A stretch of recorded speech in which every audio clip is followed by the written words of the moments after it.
सोलापूर शहरातील हैदराबाद रोड चंदनकाटा येथे आज भीषण अपघाताची घटना घडली। एसटी बस क्रमांक MH40 CM 6078 आणि दुचाकीच्या धडकेत एका महिलेचा जागीच मृत्यू झाला, तर एक जण गंभीर जखमी झाला आहे।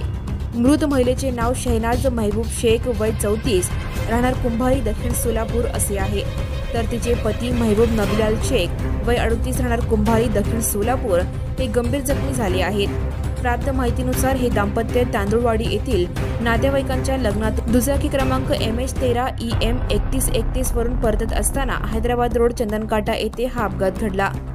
मयत शहनाज यांच्या पश्चात आई, पती, मुलगी आणि मुलगा असा परिवार आहे। जखमी महबूब यांच्यावर सध्या रुग्णालयात उपचार सुरू आहेत। पोलिसांनी घटनास्थळी भेट देऊन पंचनामा केला असून पुढील तपास सुरू आहे। या दुर्दैवी घटनेमुळे परिसरात हळहळ व्यक्त होत आहे। Subscribe now and press the bell icon. Never miss an